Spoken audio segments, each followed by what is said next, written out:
mesdames et messieurs, bienvenue sur notre émission. Moi, c'est Yacoub Moufidat. Aujourd'hui, nous sommes encore là avec M. Brian Nobide, le PDG du groupe d'espoir des peuples. Nous allons parler avec lui de la cybersécurité. Nous allons parler aussi de la différence entre la cybersécurité et la cybercriminalité. Et enfin, nous allons parler du projet Zéro Gaiman au Bénin. Bonsoir, M. Brian. Bonsoir, Madame Moufidat. Merci d'avoir accepté notre invitation. C'est moi qui vous remercie. Ok, sans plus tarder, nous allons commencer avec les questions. Alors, M. Brian, qu'est-ce que la cybersécurité? La cybersécurité, c'est l'ensemble des règles que l'individu doit adopter pour éviter la cybercriminalité, c'est-à-dire pour éviter d'être arnaqué. Un exemple par exemple. Toi, tu n'as jamais commandé quelque chose et tu reçois un appel, un numéro inconnu qui te demande que vous allez coopérer pour la vente peut-être des sacs de riz.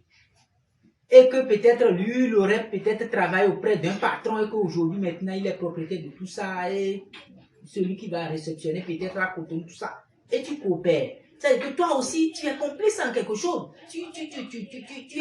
Tu as choisi la voie de la facilité. La voie de la facilité. Tu n'as pas un projet comme ça. Et on te demande d'envoyer de l'argent.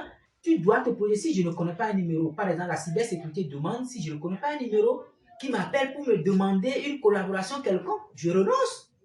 Ou bien je peux dénoncer cette personne-là. Voilà.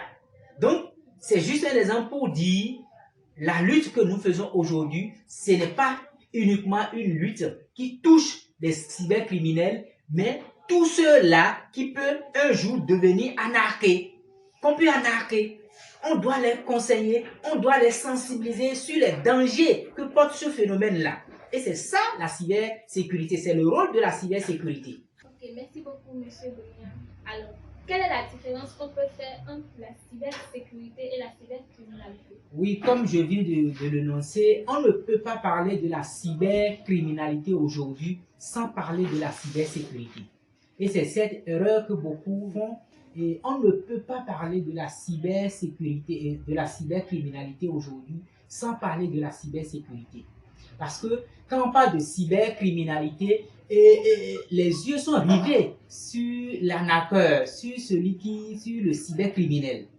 Alors que la cybersécurité va au-delà de l'arnaqueur, mais va jusqu'à toucher l'arnaqué. Donc, en réalité, comme je l'ai dit, la cybersécurité, c'est l'ensemble des règles qui protègent l'individu pour ne pas être victime de la cybercriminalité. Et la différence, c'est qu'on ne peut pas parler aujourd'hui de la lutte contre la cybercriminalité sans avoir un regard sur la cybersécurité.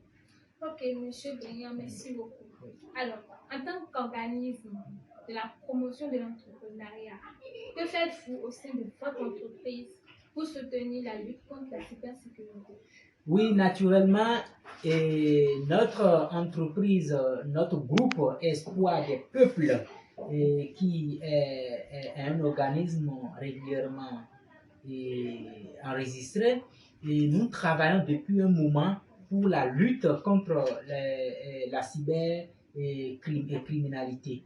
Et cette action que nous menons, ça vise à soutenir l'action du gouvernement aujourd'hui qui s'est véritablement engagé dans la lutte contre la cybercriminalité.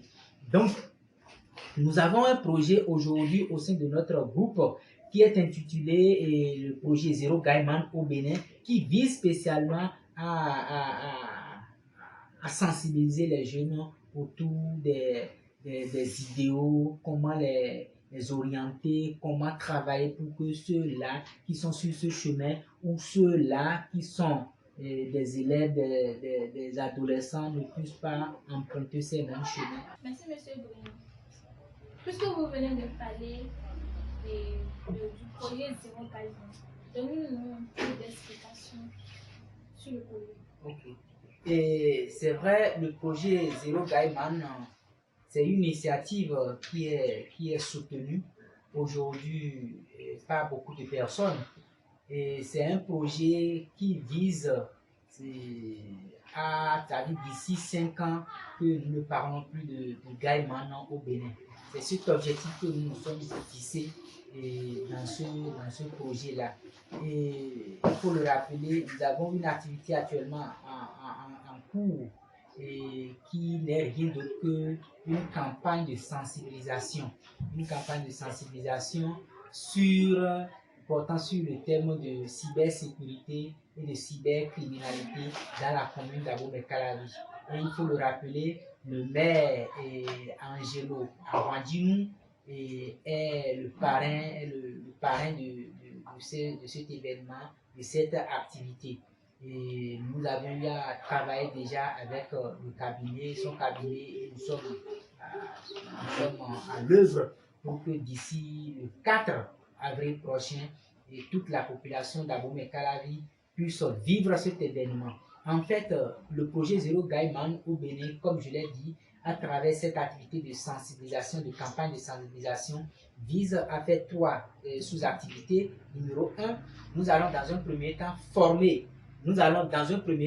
former les jeunes, au total une douzaine, ceux-là qui vont nous accompagner dans la sensibilisation proprement dite. Après cette séance de formation, nous allons nous mettre porter des t-shirts pour l'activité. Nous allons nous positionner au niveau des carrefours avec des pantacles qui porteront des messages. Par exemple, nous ne voulons pas d'arnaqueurs, nous ne voulons pas de Gaiman au Bénin, à travers des petits messages. Restez au bord des carrefours. Nous avons déjà ciblé près de 5 à 4 carrefours. Nous allons rentrer dans les collèges, sensibiliser les élèves de classe de 6e jusqu'en terminale. L'objectif, c'est que cette masse au niveau des écoles de nos collèges et lycées ne puisse pas avoir l'envie, peut-être le désir de se lancer dans ce phénomène qui aujourd'hui, il faut le reconnaître, génère beaucoup de conséquences.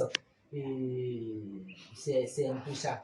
Donc, en dehors de ça, il y a un podium, il y a un événement qui clôture la séance, la campagne de sensibilisation. Cet événement se fera autour d'un podium au sein de la mairie où nous allons inviter tous ces jeunes-là. Toute la population sera d'ailleurs invitée, où des artistes seront là pour animer ce jour-là, juste pour sensibiliser et pour donner des conseils, montrer les conséquences qu'un cybercriminel peut subir. Par exemple, lorsque vous êtes cybercriminel, vous pouvez aller en prison, faire de 5 à jusqu'à 10 ans de prison. Comment ne pas briser son avenir? Il y a tout cela que nous allons partager avec ces jeunes-là au sein de la commune, autour d'un podium. Et voilà. Ok, merci M. Briand pour l'explication. Maintenant, est-ce que vous avez quelque chose à dire à la jeunesse aujourd'hui? Oui, si j'ai un appel à lancer à cette jeunesse, c'est de leur dire que l'avenir est radieux. Ce n'est pas seulement la voie de cybercriminel qui peut faire de vous ce que vous allez devenir demain. Il y a plein d'opportunités que nous avons pour pouvoir les orienter. Voilà. Nous les invitons aussi à s'associer à nous pour cette campagne de sensibilisation qui va durer près de 15 jours dans la commune d'Abomey-Calavi, de s'approprier de ces idéaux. Et en dehors de ça, après cette campagne de sensibilisation, nous aurons aussi des formations en ligne. Donc nous allons leur demander d'être toujours connectés à notre groupe Espoir des peuples pour avoir plus d'informations concernant l'orientation des jeunes, concernant la formation, surtout aux couches scolaires, les étudiants, les étudiantes, voilà. À nos autorités aussi, nous demandons aussi vraiment que les gens soutiennent ces actions. C'est vrai, ce qui se fait aujourd'hui déjà est très important à travers le gouvernement, tout ce qu'ils mettent à l'œuvre pour que cette lutte contre la cybercriminalité devienne une réalité. C'est très important et il faut le signer. Mais il faut aussi nous soutenir en tant qu'initiateurs de ces petits projets, de ces projets du moins, pour pouvoir accompagner cette lutte contre la cybercriminalité. Merci. Ok, merci Monsieur Bouillon. Si on veut rejoindre votre entreprise, quel est votre contact? Comment Oui. on peut vous rejoindre? Ok, naturellement, l'entreprise est basée à Abomey-Calavi.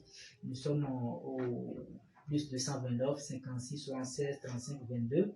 56 76 35 22. Et nous avons une page Facebook pour nous contacter. Nous avons aussi une adresse mail et espoirdespeuples@gmail.com. Merci. Ok, merci Monsieur Bouillon. Alors, mesdames et messieurs, nous sommes à la fin de l'émission. Merci beaucoup, Monsieur Bouillon, d'avoir accepté l'invitation. Merci, mesdames et messieurs, d'avoir consacré votre temps à nous suivre.